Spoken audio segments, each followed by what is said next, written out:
Hello students, welcome to my channel. Rational number के इस chapter में हम एक्सरसाइज 1.1 में क्वेश्चन नंबर 4 तक कंप्लीट कर चुके हैं।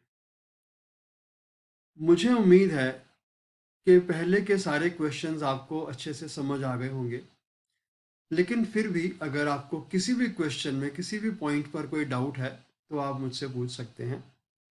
तो हम आगे चलते हैं अपने नेक्स्ट क्वेश्चन नंबर 5 की तरफ। क्वेश्चन नंबर 5 आपके सामने है। यहाँ पर आपको बताना है कि ये क्वेश्चन में हमने कौन सी प्रॉपर्टी को यूज़ किया है। देखिए, -4/5 multiply by 1 is equal to 1 multiply by -4/5। Clearly दिख रहा है कि हमने दो नंबर्स को मल्टीप्लाई किया दोनों साइड पर, लेकिन उनका ऑर्डर हमने चेंज कर दिया। तो जब हम ऑर्डर को चेंज कर देते हैं दो नंबर्स के, तो ऐसा कॉम्यूटेटिव प्रॉपर्टी में होता है। ठीक है, ठीक है। कॉम्यूटेटिव प्रॉपर्टी में हम दो नंबर्स के ऑर्डर को चेंज कर देते हैं। नेक्स्ट क्वेश्चन है इसका, -13/17 multiply -2/7 is equal to -2/7 multiply -13/17।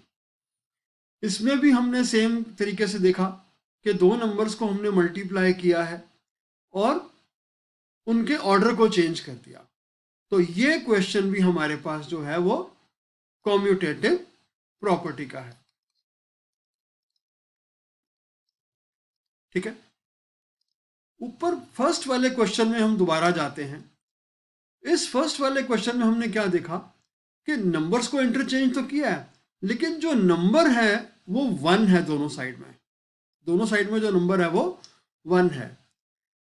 एक और टर्म है, बहुत ही इंपॉर्टेंट टर्म है, जो मैं पहले आपको नहीं बताई थी, मैं आपको अब बता देता हूं कि जब भी हम किसी नंबर को 1 से मल्टीप्लाई करते हैं तो उसको हम मल्टीप्लिकेटिव आइडेंटिटी के नाम से भी हम एड्रेस कर सकते हैं। Multiplicative identity. ठीक है, मल्टीप्लिकेटिव आइडेंटिटी भी हम इसको एड्रेस कर सकते हैं। ठीक है, कोई प्रॉब्लम? नेक्स्ट क्वेश्चन है हमारा question number 6। Multiply 6/13 by the reciprocal of -7/16।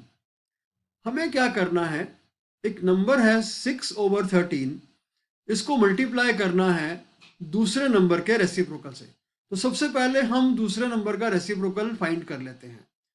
Given number है हमारे पास -7/16। इसका रेसिप्रोकल क्या हो जाएगा, यहां पर हम लिख लेंगे गिवन नंबर। ठीक है, और रेसिप्रोकल क्या हो जाएगा हमारे पास इसका 16/7। साइन नेगेटिव का जो है न्यूमरेटर में ही रहता है, मैंने आपको बताया था पहले भी। ठीक है, अब हम क्या करते हैं, हमें मल्टीप्लाई करना है। 6/13 को मल्टीप्लाई करना है इस रेसिप्रोकल वाले नंबर के साथ, -16/7।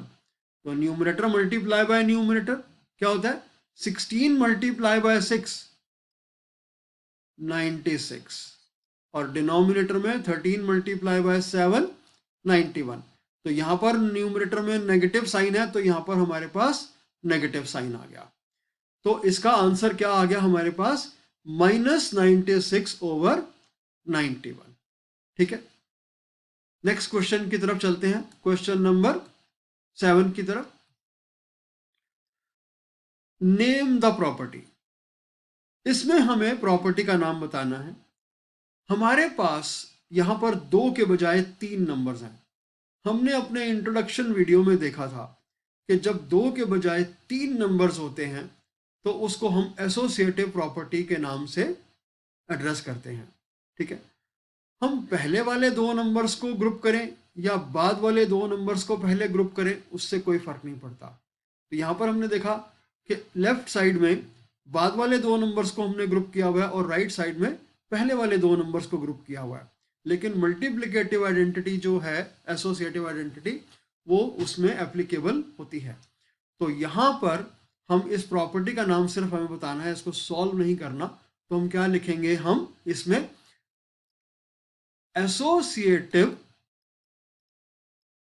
Property for multiplication.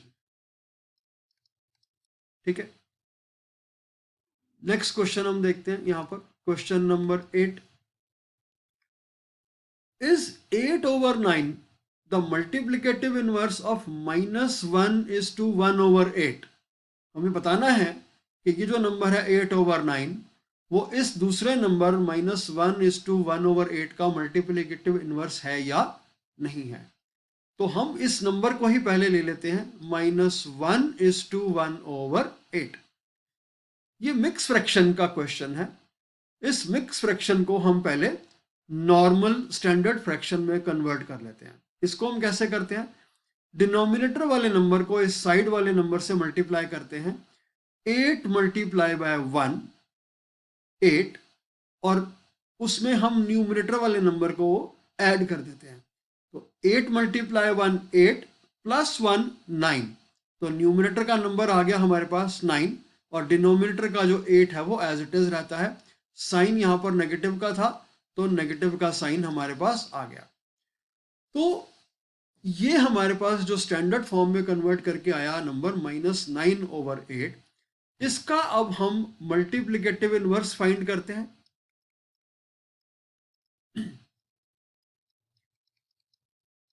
Multiplicative inverse क्या होगा इस नंबर का, 8/9, यानी कि -8/9।